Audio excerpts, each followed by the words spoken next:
Good morning. I was asked earlier this week a very simple but important question. And the question was, how do we prepare when we begin to work with a new client? That was easy for us to answer. I'll share that in a moment. My name is Mike Renick. I am the senior broker and the team lead with Team Renick Real Estate Services. We're part of that great Keller Williams on the Water family, serving Sarasota, Bradenton, the area barrier islands, and the west coast of Florida. Welcome. This is the November 15th edition of Mike Takes the Gloves Off. What I like to do on Thursday morning is just share from the heart. I have a few notes here, but share from the heart topics that I've been asked, questions I've been asked, things like that. And I thought this was a good one. Earlier, I had posted on Facebook that we are different, and I listed a couple of steps how. One of the most important things, though, I think it's how we prepare for a client. And it's the amount of work that we put into it. It's that four-letter word that I enjoy. Not everyone agrees with me, but the four-letter word is called work. The fact that we do both sides, we can represent sellers, we can represent buyers, I think is a huge strength because we understand the psychology of both, we understand the desires and needs of both, and we can work hard to get the deal done. So we basically have a three-prong approach. I call it three legs on the stool. Whether we're working with a buyer or a seller, we use tools from 100 years ago that still work. They all haven't gone away. Many have, but some of the techniques still work, and we use those. We're up to snuff with all the leading edge tools, and we have our internal systems are some of the best in the country, and we're proud of that. We put them together ourselves, and we're extremely proud of that. But with those 2 points aside, the most important thing that separates us is plain old-fashioned hard work. There's that four-letter word again, and I'll continue to use that. It is the hard work that makes the difference. Let me go into a little bit more detail. There's actually two aspects when we begin working with a new client. There's the people side, and there's the tool sides. In the people side, it comes into communication, but the most important thing, and I've shared this before, with regards to communication is the ability to listen. When you listen, you understand what they're looking for as a buyer or a seller. What kind of time frame? What is the motivation? Why are they looking to purchase or looking to sell? As you understand more about your client, you understand where that finish line is, and you can do a much better job of hitting it. Sometimes a new client's not even certain whether they want a home or a condo if they're a buyer. We get that. We have a process to work through that. So we spend a lot of time on the people side. And many times we meet folks through internet tools and social media, things like that. So it's a little bit more of a challenge because we're doing it remotely. But it's about investing our time, asking the right questions, but most importantly, listening to what the client has to share. That's number one.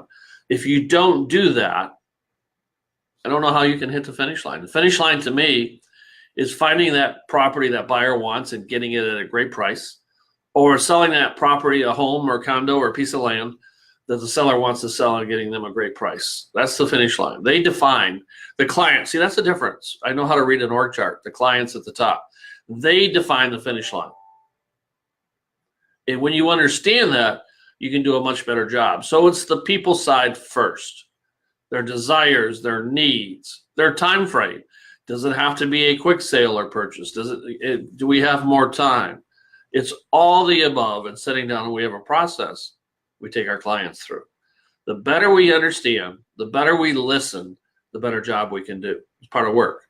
Then we look at the tools. Whether you're a buyer or seller, we need to understand the market, and we've got tools that will start at a state level, go down to a county level, go down to a city level, but most importantly, we'll go down to a subdivision or condo association level.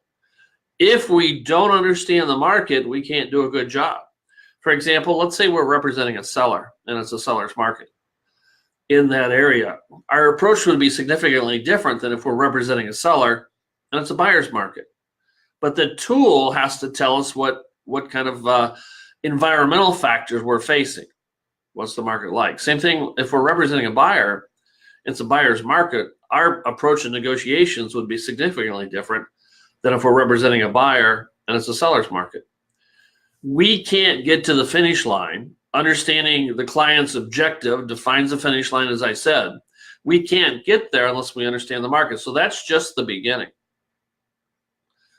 Then we take a look at the tools. Not everything is on MLS. We have a lot of advanced information in terms of properties that will be coming on the market. That helps both whether we're going to list or we're going to work with a buyer, understanding not only what's out there today, but what's going forward. For example, when we work with a seller, and this also works for a buyer actually, if they're looking to buy or sell in a certain area, how long is it taking today to get home sold? That's another great starting point that we can leverage on both sides.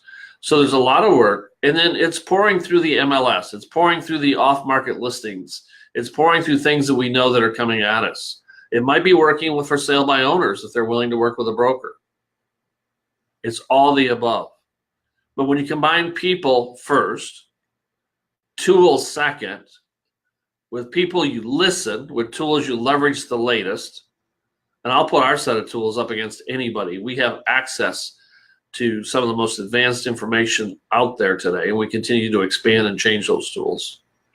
When you combine all of that with that four-letter word called work, that's what success is. And that's why in the 8 years we've been in business, both as an independent and now part as Keller Williams, we've been able to grow our business each and every year. And this year, it's no different.